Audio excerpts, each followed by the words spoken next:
各位听众、各位观众、各位网友，大家好！今天是2020年7月17号。我们今天的节目呢，是谈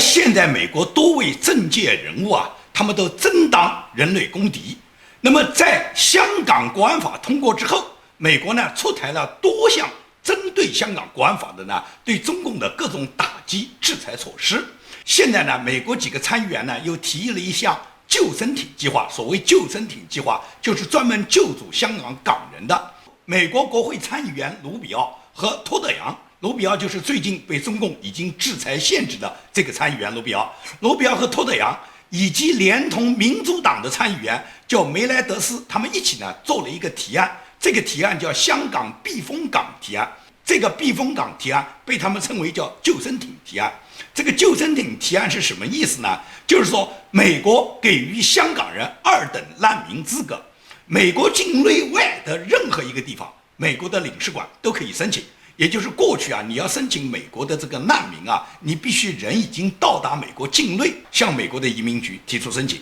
现在呢，给出这个救生艇法案以后，也就是任何一个香港人，你在世界上任何一个美国驻扎在那个地方的总领事馆都可以提出申请。申请呢是一个人申请，可以汇集你的配偶、你的未成年子女和你的父母，没有任何名额限制。也就是美国出台专项的保护香港人，把香港人安排到美国逃难这个移民通道。这呢就是几个参议员他们提出的这么一个救生艇计划。那么这个计划的推出呢，就可以给香港人入境美国和到美国申请政治庇护避难给出一个安全通道，同时给出一个资金保障。也就是大量的这些香港人如果进入美国以后，美国会对他们进行一个合法、有效、安全的安置。那么无非就是在整个这个提案提出的过程中，它的初衷非常好，只是呢要认真甄别和把关进到美国的这些香港人，就是一定要设置一个审查界限，不要让中共的港人，就是港共的那些人，代表中共意志的这些人混入美国。因为这些人进入美国以后，他们享受到美国对他们安置各种优惠的条件，同时呢，他们在美国帮助中共来策反美国，最终是达到扰乱美国的意识形态。所以这些人进入美国，反而给美国增加了什么？增加了红色敌对势力。因此呢，对这些人一定要甄别。那么怎么甄别呢？我会建议国会建议几位参议员通过我的团队发出我建明的提议。也就是说，申请人必须提供他们个人的背景资料。这个背景资料包括他是否参加香港政府、香港各种团体、各种政治团体，以及在他自己5年的社交媒体记录上面是否有表达他支持共产党、支持警察、支持香港政府、镇压香港人民的这种言行，包括他那些破坏一国两制、称国安法的各种言行。对于这样的人，有这种言行行为的人，对他们肯定是要拒绝入境的。因为5年的社交记录是非常容易叫你提交的，而且你很难去篡改。你在5年之内，你所有的发言、你所有的转帖，你是很难篡改的。并且香港大家都知道，香港大部分人用的都是 Facebook 脸书推特这种境外媒体。也就是你只要提交账号，那么通过美国的这些媒体就可以查出你自己5年之内你在社交媒体上发言，你的发言就能代表你的立场，你的立场就可以恒定你的价值观。你的价值观只要是亲共产党的，是支持共产党的，是称香港警察的，是支持香港的送中运动，反对反送中，同时支持国安法的，就这一类人肯定是要把你排斥在美国的大门之外。美国只要这么去做，那么英国也好，澳大利亚也好，加拿大也好，新西兰也好，5眼联盟国家接受香港人都会按照这样的政治标准去审查，这样就把那些拥护共产党的那批人把他堵在西方发达国家之外，让真正的受到中国共产党迫害的，让真正受到国安法迫害的，让真正那些支持参与反送中运动的香港民众，让他们这些人得到西方国家对他们的庇护。这是美国的这个救生艇法案，我觉得它只要通过，只要能够完善，是一定能够做到这么一点的。那么除了美国几个参议员们提出这个救生艇法案之外，美国的司法部长巴尔在昨天又当了一回人类公敌。我刚才已经说过了，美国的现在很多知名的这些鹰派人物，美国的内阁部长，美国的很多政要，他们都纷纷要充当中国的人类公敌。美国司法部长巴尔他昨天就在福特总统图书馆发表了他的演讲，揭露了中共几十年来对美国和对世界在经济、军事、科技和意识形态全方位的侵害。同时，巴尔一点都没给美国留情，他痛斥了美国的商界，尤其是美国的几大公司、几大区块，包括好莱坞、包括迪士尼、包括硅谷的各大科技公司。这些公司他们对中共奴颜卑膝、助纣为虐、戕害美国。所以说，巴尔昨天的发言分量非常重，这是继国家安全顾问奥布莱恩和联邦调查局局长克里斯托弗·雷之后，美国政府对中共下手之前的又一轮的舆论攻势。巴尔可以讲，他整个讲话中很幽默。他说：“听说前几天奥布莱恩的发言和联邦调查局长克里斯托弗·雷的发言演讲之后，中共呢有些领导人听了以后很不高兴，说是很恶心。他说，对于中共来讲的话，我今天的这个发言，我打算比他们更卑鄙一回。也就是巴尔呢，可以讲他很幽默。” Several weeks ago, the National Security Advisor Robert O'Brien spoke about the CCP's ideology and global ambitions. He declared, and I agree, that the days of American passivity and naivete regarding the People's Republic of China are over. And last week, the FBI Director, Chris Wray, described how the CCP pursues its ambitions through the nefarious and even illegal conduct, including industrial espionage, theft, extortion, cyber attacks, and malign influence activities. In the coming days, you will hear from Secretary Mike Pompeo, who will sum up what is at stake for the United States and the free world. Now, Chris Wray told me that shortly after his speech last week, one of the leaders of the Chinese Communist Party pronounced that his speech was particularly disgusting. I told him that I was going to aim today to be despicable. 巴尔的地位是司法部长，司法部长在美国总统的顺序排序中是排在第7位的，也就是在他前面有6位排序人，如果那6位都不在了，他就可以接任总统的。那么巴尔他本人主管的部门是哪些？他主管的部门是美国的法警、美国的联邦调查局、美国的联邦监狱局、美国的烟酒枪炮及爆炸物管理局、美国的缉毒局、美国的司法部监察长办公室。也就是巴尔主管的美国司法部门的很多诸多部门，包括联邦调查局都是属于他下属管理的部门。可以讲，巴尔掌握的这个信息和资料是非常非常充分和详实的。过去美国没有主动的去揭露中国，或者是说他们仅仅是美国内部了解。现在在公开场合都不断地在演讲中指责中共的话，也就是说美国已经到了忍无可忍的地步嘛。巴尔在演讲中就明确就说过，中共对香港的无情镇压就再一次的证明，他们的这次做法和1989年坦克车机关枪在天安门广场上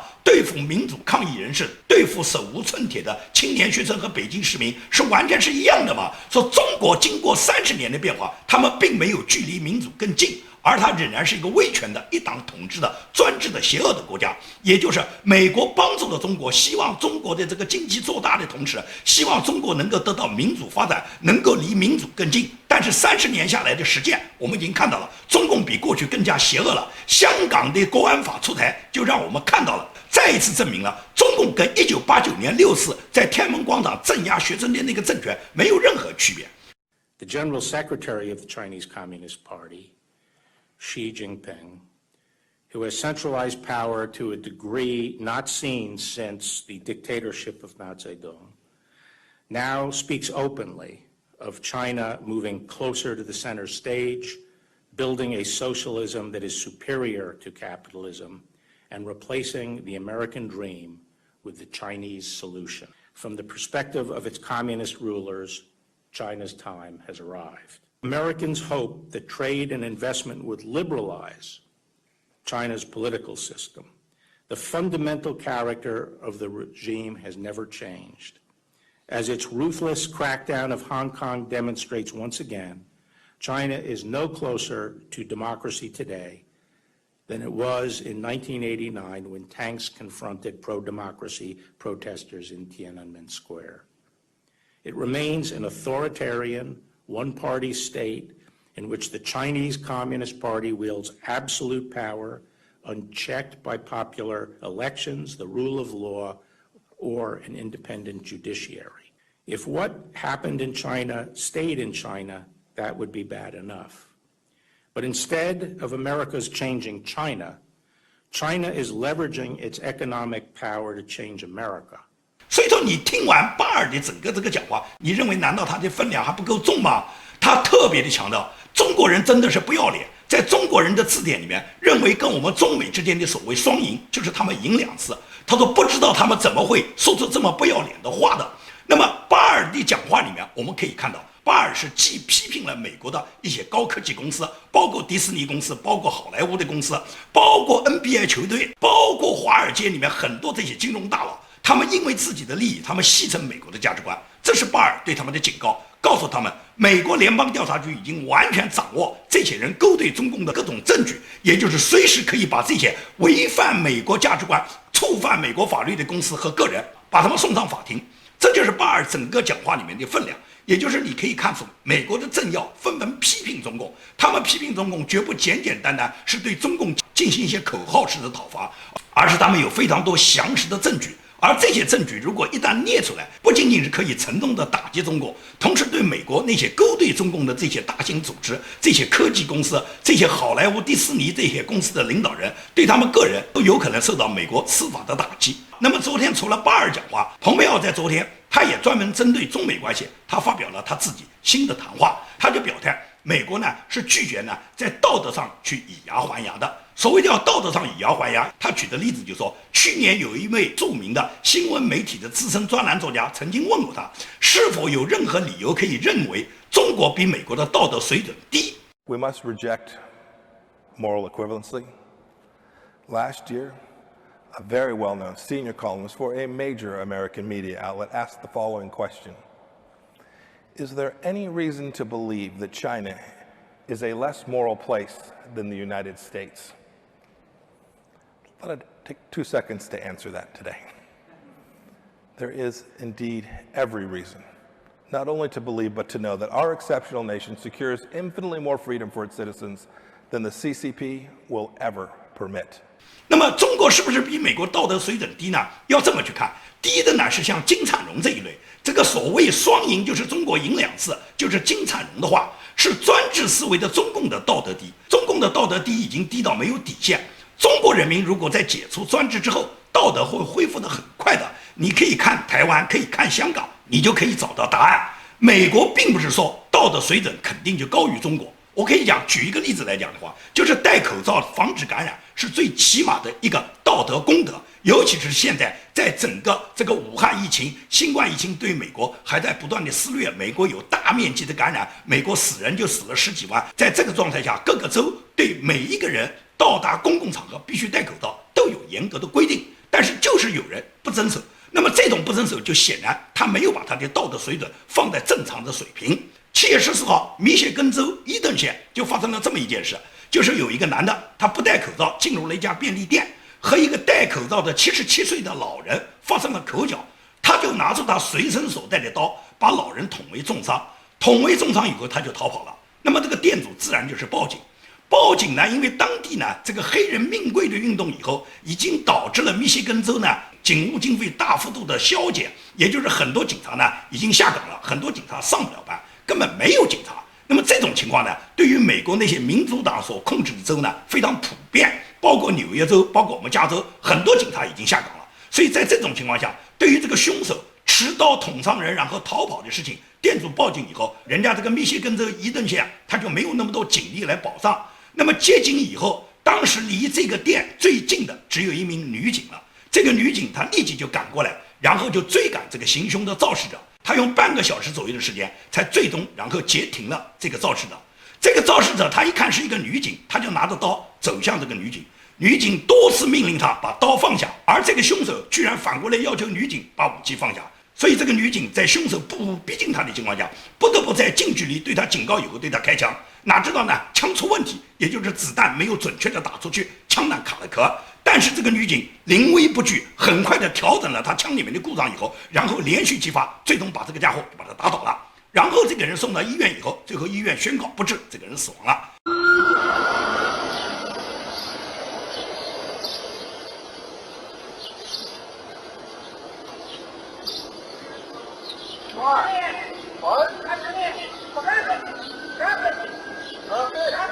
Drop it. Drop it. Drop the weapon. Drop the weapon. Drop it. Drop it. Drop it. Drop it. Drop the weapon. Drop the weapon.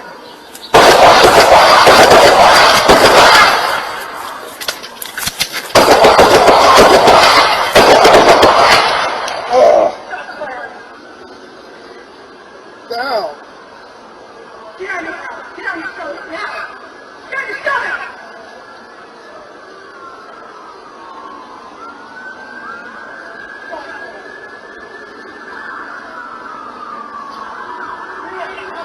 活该！这个人他挑战法律，首先是不戴口罩，然后是捅伤了人家一个老人，在警察出警后，他还持刀冲向警察，所以像他这种人被击毙，完全是活该。可以讲，这个女警察毫发无损。这个女警从警已经有几十年了，正好她发生的这个所有事情都被现场的一个视频拍下，所以说我们大家可以看到这段视频。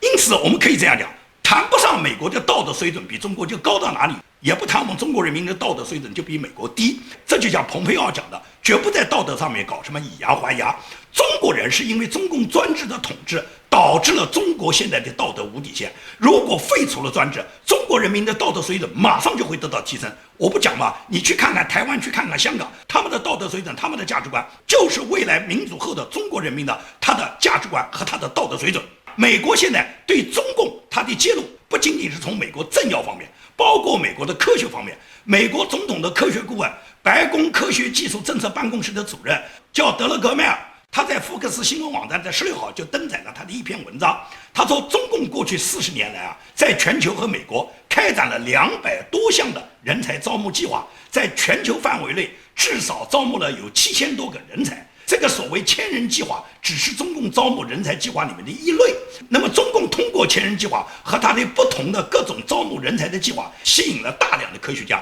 这些科学家不光是华人，也有很多是白人和其他族裔的科学家。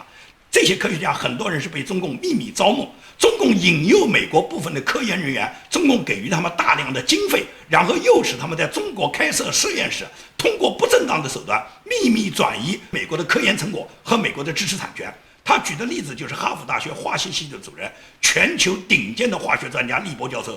利伯教授就是被中共总参派出的一个中尉，一个女军官叫叶艳青，先把他拖上床，然后再把他拖下水，最终呢被 FBI 抓获。那么 FBI 抓获之后，他不得不向联邦调查人员承认，他隐瞒了他自己参加中国千人计划的这个事实。他每年的领取中国大量的经费，而且在中国的武汉成立了他自己的研究所。就是像他这一类的科学家，像他这一类的美国知名的学者、专家、教授，一共被美国联邦调查局调查的就有几十个人，已经受到司法处理的也有几十个，有上百名的这些科学家被美国所在的科研机构、院校已经给予开除，现在正在接受 FBI 对他们的调查。